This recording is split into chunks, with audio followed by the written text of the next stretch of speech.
Failure to launch the new City Connect 2.0 fell flat tonight. The Bats have not really done much in these first 4 games. We're going to talk about it. Why the power outage? The pitching finally was suspect, and the Bats did not show up except for 1 RBI double. But hey, let's talk about it. We got some things to discuss right now. Jainel Diaz, this is Locked On Astros. Hello and welcome to Locked On Astros, your daily Astros podcast. Here are your hosts, Eric the Man Heisman and Brett H-Town Wheelhouse Chansey. We are Locked On Houston Astros, and we hope that you join us for a daily Locked On Astros podcast. My name is Eric Heisman. You can find me on X at Eric Talkstros. Find the show at Locked On Astros, your team every day. Brett, where can I find you at? They can find me at HMOHouse on X, Instagram, and TikTok, at Stros411 on X and on Facebook, and Back to the Bullpen on X, Instagram, TikTok, and wherever you get your podcast. Look, I'm always positive, always Stros. Hey, guys, thank you for making Locked On Astros podcast your first listen on YouTube, whether it's on Apple, Odyssey, Spotify, wherever you listen to your podcast. Go ahead and check us out. And we're trying to get to 14,000 subscribers. We just need a little bit of help from our friends, and that's you. That's our everydayer. So go ahead and help us out to get to 14,000 subscribers, and we do appreciate it. And thank you for becoming an everydayer, somebody who listens to our podcast every day. Today's episode is brought to you by FanDuel. Right now, new customers can get $200 in bonus bets when your first $5 bet wins. I guess a lot of Astros fans would expect a little more offense so far with adding Christian Walker, adding, I guess, with what Cam Smith did during spring training. And then you added also Isaac Paredes. I know you lost some guys, but you expected a little bit more offense, and it's gone a little bit cold. I know a lot of people are saying, but Eric, the Bats were already cold. How come they went cold tonight? Well, you won 2 out of 3 games in the first series, and now you got beat in this game. So the Bats go cold in this game. And so unfortunately, it was a thing where maybe the Giants are maybe a better team than the Mets, but the Astros still, in 4 games, they have 3 extra base hits. 3 extra base hits and 135 plate appearances or bats or something crazy like that. Just let that sink in, guys. Yeah, 135 plate appearances, scoring only 8 runs and 3 extra base hits. Insane. Now, am I convinced that this is where this offense is going to land, and are they in midseason form? Absolutely not. We got off to a slow start last year. We got to an even slower start last year where we got swept. So 2-2 is better than 4-4 or 2-3 or whatever. What are we 2-2 now? Because that's the 4th game. That Sunday game, not having a Sunday game has thrown me off. All right, so we are 2-2 now. The Rangers lost today. That was good. So they are, I believe, 3-2 now. They still squeak out a lead in the division currently. But look, the City Connect jerseys, everybody was all about them tonight. Everybody on TV was wearing them. Did they do that the last time they revealed them? I don't remember. I don't think they did. But they look sharp. But, the best looking team doesn't make it to the World Series. It's a team that performs the best. And so right now, one of the things I think is happening is you have a lot of weight that's put on Yordan Alvarez, who is basically your lone left-handed hitter. You don't have many options, so you're a right-handed heavy lineup. And when your guys that are supposed to produce don't produce, that are on the team, and then your new guys that come over aren't producing, it just it has this domino effect. And I'm not concerned about Cam Smith and his hitting right now because the rest of the team's not hitting.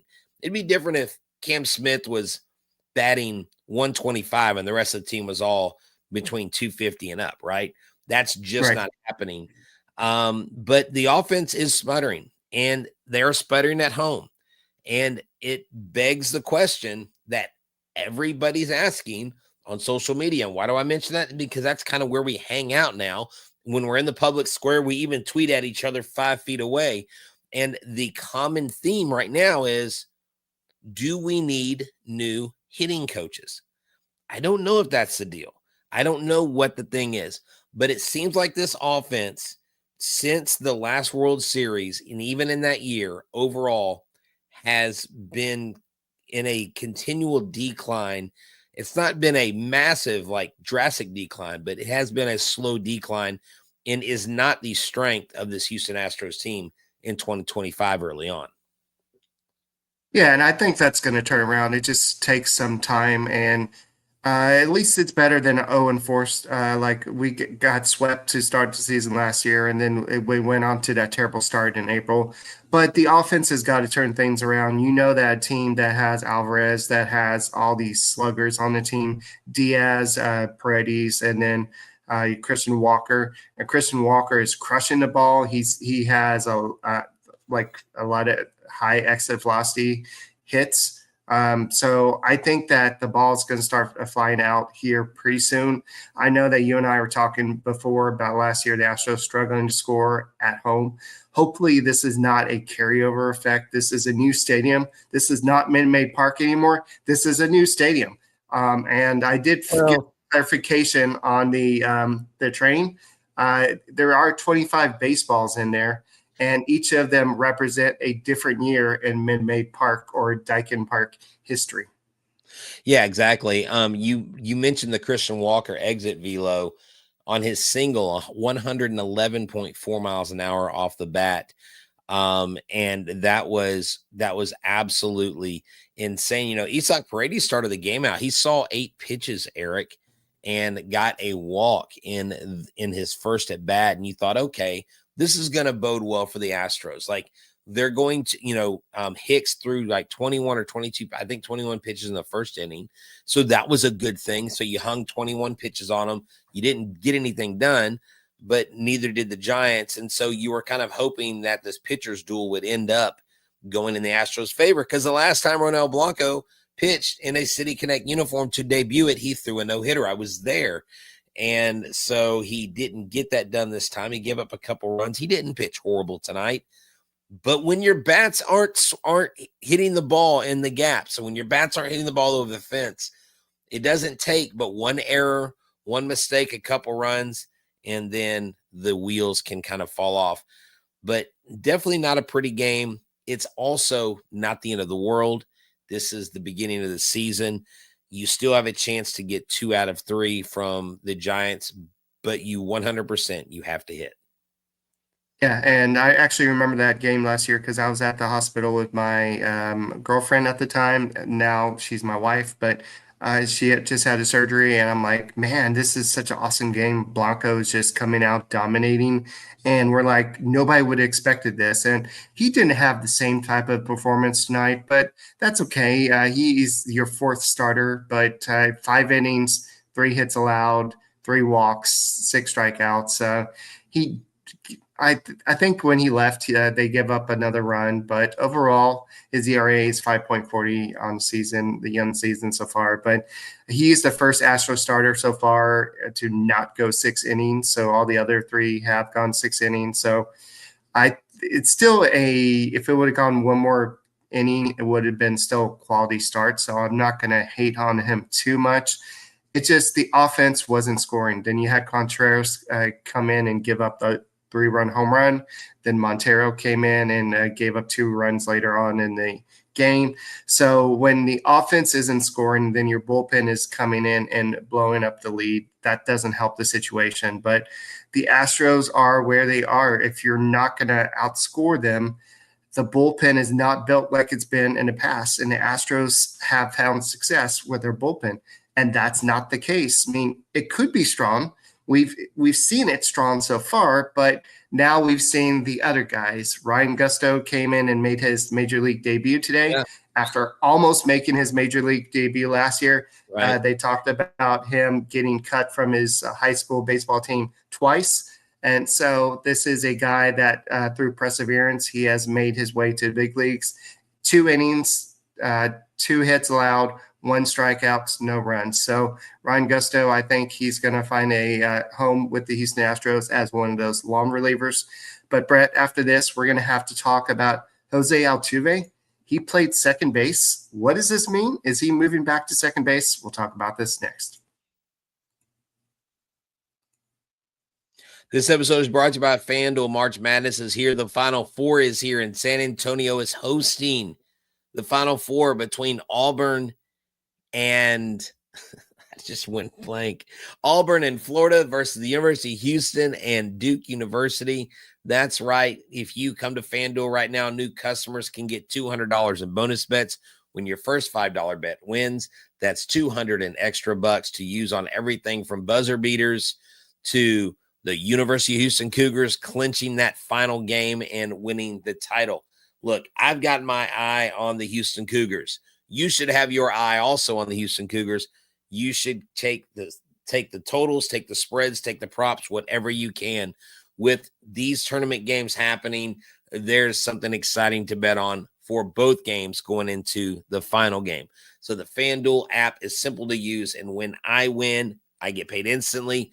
You can too. No matter what the round is, you can get it. So visit FanDuel.com and get in the college hoops action tournament this weekend with the Cougars, hopefully bringing it home. Hey guys, thank you for making Locked On Astros podcast your first listen every day. Whether it's on YouTube, go ahead and subscribe to us. Make us first listen. Apple, Odyssey, Spotify, wherever you listen to your podcasts, go and check us out. So I wonder if FanDuel had any type of over-under on the type of number of games that Jerkson Profar would have played this season, because he's suspended for 80 games for failing a drug test. For HCH or HHG or something. No, it's HCG, which is a masking agent when you're cycling through a testosterone cycle for allegedly. Steroids. Well, yeah, no. And he would never cheat the game, he said, but he's going to accept the suspension, is what he said. So he's not going to appeal. You know, I mean, and Fernando Tatis Jr. got some cream from Walgreens or something, and Barry Bonds rubbed cream on his, he didn't know what he was putting in his body. Like, I don't know, I'm waking up, my muscles are like 8 times too big, and why am I wearing a size 9 and 5/8 hat the next day? Yeah, of course, none of these guys are ever innocent. Remember Rafael Palmeiro? I did not do steroids. Did not ever. And of course, he was one of the biggest offenders of that. Anyways, I digress. But yeah, I was all about the Profar life. I was coming off their career year. You have to wonder, was he on the steroids last year? Or did he use trash cans? Because apparently it worked for Marwin Gonzalez. Or torpedo bats. That's no. I love all the memes I'm seeing on X, all the pictures of the Sopranos saying, hey, give me an order of torpedo bats to Houston right now. Look, I don't know if torpedo bats or wiffle bats. I don't know what kind of bat. Look, I've got a bat right here that might help it. Hold up. While he's doing that, Joe Spada was asked about the torpedo bats. This bat, they can probably hit with this bat. Guys, I'm going to deliver this bat to Daikin Park. Look, it even has Yordan Alvarez's. This is my grandson's bat. We're going to use. Is that Altuve size? Yes. This is the bat I should have used for the torpedo example. That's right there. Where do you get analysis like this? Anywhere else? Not anywhere else. Just here. All right, Espada was actually asked about the torpedo bats, and he said he's never seen or touched one, so he doesn't want to comment on the piece of equipment he's never seen. He said that some Astro minor leaguers use them, but he said to his knowledge, no big leaguers on the Astros teams use them. Yeah, look, they are used all over the league. I actually looked into it today, and they've been used since last year, several players around the league. It just, I think, coincided Lindor uses it from what I hear. Do what? I think Francisco Lindor, from what I hear, uses it. A form of it. Yeah. Okay. Yeah. So yeah, he had it. Anyways, so I think what happened was the Yankees had this crazy amount of home runs in one series, right? It's an anomaly. It happens.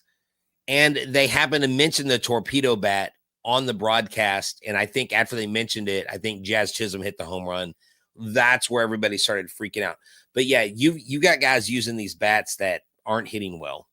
And look, I think the way that it came out, I think everybody's just suspect because they're just wondering, like, it's the Yankees. They happen to have this crazy amount of home runs and nobody knew about it. There was no like story about it. To me, in Major League Baseball is trying to clean up the act or trying to be a game of integrity.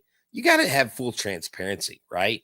And so that's why people have acted and reacted the way they did. I mean, I think if these bats would have been in Houston, there would have been a crazy outcry. I mean, heck, if the Dodgers would have had this and all the home runs they've hit, we're like, oh my gosh, the Dodgers are cheating, But right. The Yankees like, it's some MIT guy. He figured out it's a thing. I'm like, okay, I didn't know MIT guys was a thing and studying bats, reconstructing bats. What's next? Gloves? Someone gave Aaron Judge a torpedo glove. It was a massive glove, so he doesn't drop fly balls in the outfield in the World Series. I know that the Brewers gave up 11 runs today to the Royals, so maybe the Brewers just don't have a good pitching staff, so that could be another reason why they gave up 15 home runs to the Yankees. Maybe they have torpedo pitching. Maybe they're just bombing their pitching. There you go. Torpedo pitching. Oh man, this is off the rails tonight. This is what losing does to us, guys. Yeah, I mean, when the offense only has 3 hits in an entire game, first hit is in the first inning, and then you don't get one until the 7th or 8th inning. And it sucks. You have 14 straight Astros retired before Altuve walks to get on base. And it's just like, oh yeah, Jordan Hicks, hometown guy, comes back to Houston and dominates the Houston Astros. We've seen this way too often. Well, he was a guy that I think that the Astros targeted, that the Astros looked at getting. He does throw 100 plus. And so, Brett, he comes in, he's motivated. He's got like 90 people in town in the game, they're in the stadium watching him pitch. Of course, he's going to pitch a good game. Jordan Hicks is not a bad pitcher. Jordan Hicks has a really high upside. And I don't think Jordan Hicks has pitched his best baseball. He may have a career year out there in San Francisco. Maybe he had a career game against us, but when a guy has it, he has it. It's just a little bit tougher to watch when you saw the previous 3 games and you only score 6 runs total. So then you're like, oh, this is more of the rest. Now, had the Astros put up 30-something runs on the Mets and then they hit this wall of Jordan Hicks, we're not really talking about it as much as we are right now. Right. So when the offense is coming from Jose Altuve, remember how bad Jose Altuve did in spring training? Everybody's like, okay, yeah, he's struggling in outfield, but have you seen his batting average? It was spring training. Now the real games have started. He's batting .429 with a .929 OPS. He had one of the 3 hits in today's game. Paredes had the 2 RBI double off the Crawford boxes. You're probably going to see, if he's not hitting a lot of home runs, he's probably going to have a lot of line drives off that wall. So I think you're going to see a lot of line drives out there. And then Christian Walker was the other guy that got the hit. So the Astros, if you look at the batting averages today, 167, 083, 125, 091, 154, 125, 200. So Altuve played second base today. This was something that was going to happen, especially when you have a fly ball pitcher like Blanco on the mound. You're going to have him play second base. That way you could get somebody else to play the outfield. You would think it would have been Zenzo to get somebody with some more offense out there, but potentially that with Blanco being more of a fly ball guy, they wanted Dubon out there in left field. So that was the justification for having Dubon out there. Yeah, no, and that's fine. I mean, I thought Altuve wouldn't play second base until we got on the road, but that makes sense. I mean, they are going to play matchups. This lineup is going to change according to matchups. What is still, I mean, it is only 4 games, but, Zach DeCinzo has really hardly scratched the surface on this lineup. At what point does Cam Smith continue to struggle at the plate to where they put DeCinzo in there for 2 or 3 games in a row?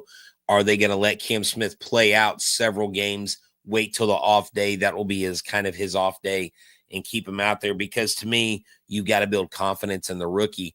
And I don't think the rookie is going to struggle with confidence if everybody else around him is struggling. I think it would be a little bit more detrimental to him, again, if the offense was like, full go, was, full throttle, and Cam was the only one sputtering the offense. That might be a little bit discouraging, but we just have to wait and see. We have to have patience and exercise that and realize it is the first part of the season. I think it's how he handles adversity. So we'll continue this conversation next on the Locked On Astros podcast.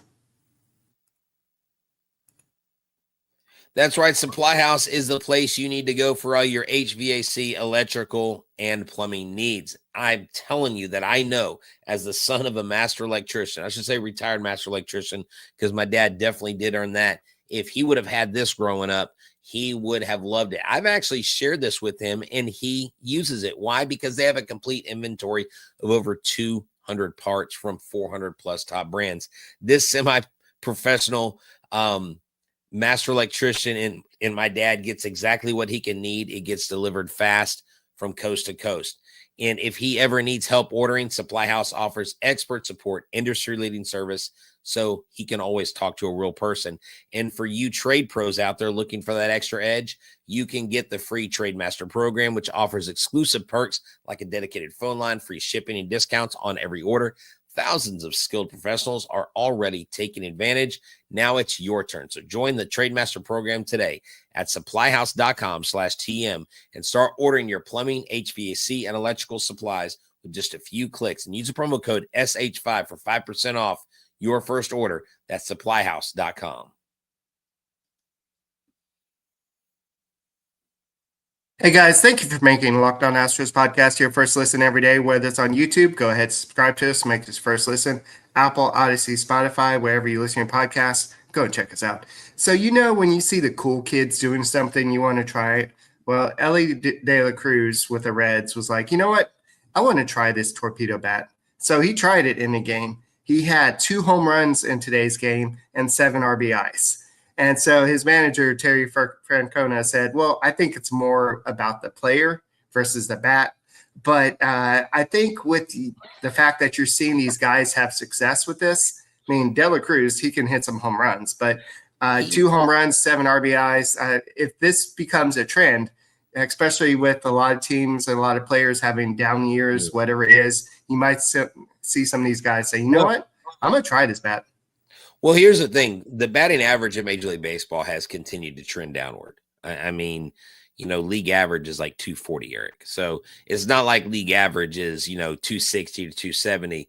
So the batting averages are already down. So if the hitters can get an advantage over the pitchers and over the spin rate and all that stuff, then yeah, they're going to take it.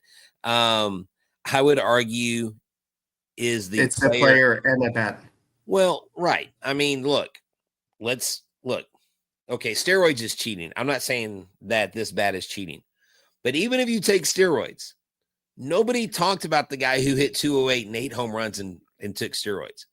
People only talked about the home run guys that hit further and harder home runs and were able to recover quicker the older they got. And that's why a lot of these guys did that. They had been in their careers for a long time. These weren't rookies coming up in Major League Baseball. These were the stalwart veterans of the league.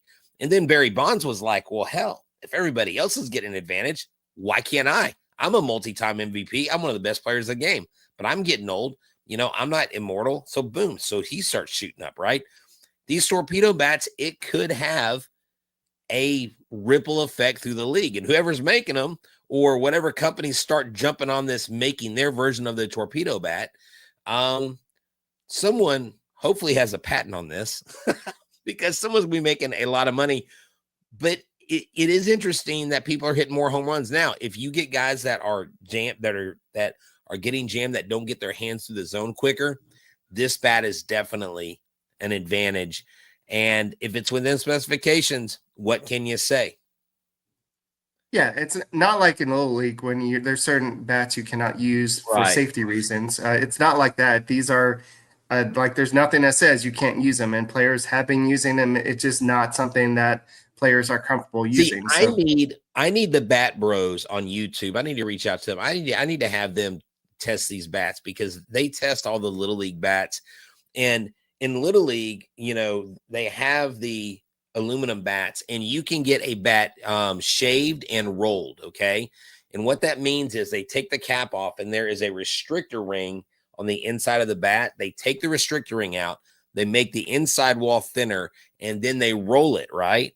This guy with the Bat Bros hit 7 baseballs with a rolled and a shaved bat, and that bat broke in half. It was because it destroyed the integrity of the material.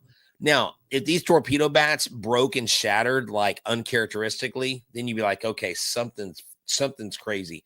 Because there was one question I saw, isn't this the same thing as a corked bat? No, it's not, because the elements are the same. The corked bat, you change the inside core to create a reverberation, and you get that ball bouncing off the bat effect. And that's why corked bats are illegal. Yeah, so moving away from torpedo bats, we'll talk about Verlander in a second, but the top 20 jersey sales came out today, and one of the Astros is on the list. Can you guess who? Cam Smith. Not Cam Smith, no. Jose Altuve. Yes. Do you know what number he would be in terms of this is jersey sales across the nation? Maybe not even just across the nation, across the world. I would say right now he's probably number 8. Okay, you probably saw the list. Yes, he's number 8. No, I just guessed. I literally guessed. I haven't seen the list. All right, yeah, he's number 1 is Ohtani, Freeman, then Soto, Betts, Judge, Lindor, Harper, then Altuve. He's ahead of Acuna. I use the torpedo answer. Yeah. So that's pretty impressive that a lot of people still claim to hate Altuve, but he's got the 8th most sold jersey out there. I think that's probably going to go up with a lot of people buying the new City Connect jerseys. So I think that's probably going to increase his number a little bit. But I think that if you ask Justin Verlander, former Astro, and then a former Astro again, now he's actually a former Astro, but he is definitely, he still literally loves Jose Altuve, and he greatly admires him moving to the outfield. But he also said that he wanted to come back to Houston. But when he reached out, even after almost reaching a deal with the Giants, he reached back out to Houston, and Jim Crane basically said, we would love to have you back, but at this point, we cannot do it right this very second. And so Verlander was like, cool. I really appreciated them being honest and not like saying, hey, just wait a week. He just said, I really appreciated them being honest and being upfront about things. And so he said he had a lot of great things to say about Houston, and he loved his time. He's not going to think about what hat he's going to wear when he makes it to the Hall of Fame. Yeah, he addressed that several weeks ago when he first started ramping up in spring training for the Giants. And I did see the quotes today whenever Chandler Rome had asked him, what do you think about Altuve playing left field? And that's when he said, I literally love Jose Altuve. Yeah. So kind of kept the moniker going like you had mentioned. But yeah, there's mutual respect and there's mutual love on both sides of the Cranes and the Verlanders, and they are in cahoots with each other. They just, Justin said, whenever the Giants went hard after him, he could not turn down what they offered him. I saw some ridiculous trade proposals for Justin Verlander at the trade deadline. I don't know if he's one of the pieces we're going to need. I'm thinking we're probably going to need some more offensive pieces, if I'm being quite honest. But yeah, Justin Verlander's back. Unfortunately, he doesn't get to pitch while he's in Houston, but he was out there just chumming it up with Jose Altuve at second base in pregame. So that's cool to see. Justin was a key piece of this team from 17 through 22. And even though he left and came back and all that stuff, he was every much a part of this run as many of the other guys were. So he's definitely appreciated here in H-Town. I know that this doesn't really have a lot to do with the Astros, but it could.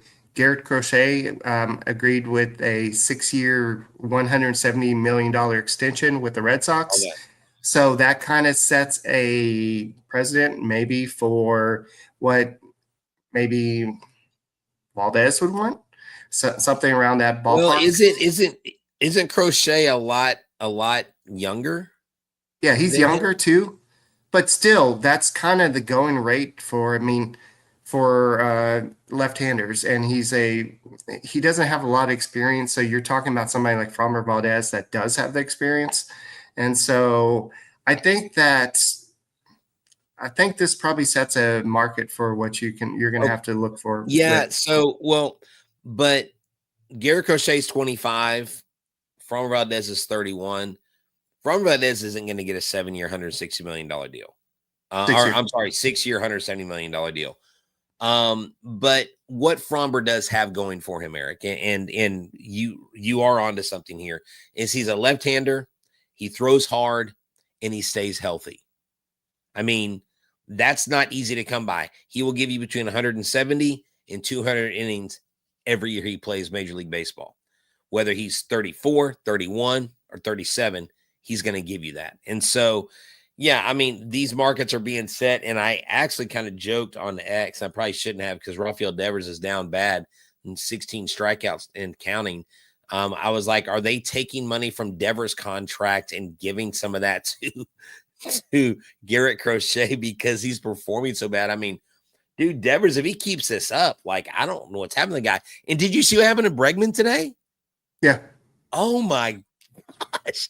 He took the worst. Looks like he has a big little knot right there. Dude, that was brutal. And, oh, man, I'm sorry, Mr. Bregman. I was laughing. People had so many good, like, oh, gosh, the Saints. I can't even say half of them because they're not appropriate they're not family friendly. But, man, that was brutal, the spill he took. And people are like, he never did that in Houston and blah. I'm like gonna kick a guy while he's down, man. But, yeah, look, we got these next two games. Logan Webb, though, he is not an easy opponent, dude. It does not get any easier. So maybe Logan Webb can have a torpedo game. I think that'll be the theme of the week. Yeah, and Lance McCullers make his second rehab start with Double-A in Corpus Christi this weekend. So I believe the Space Cowboys are on the road. So if you want to go out to Corpus Christi, yes. If you want to go out to Corpus Christi, guys, and watch Lance McCullers, go and do that. But, guys, thank you for making Locked On Astros podcast your first listen every day. Whether it's on YouTube, go ahead, subscribe to us, make us first listen. Apple, Odyssey, Spotify, wherever you listen to your podcast. Go and check us out. And, Brett, what do we always say? Go Stros. And score some runs. Well, no, that's not what we always say. Say that? We should say that. I mean, we want them to score runs. Torpedo bats.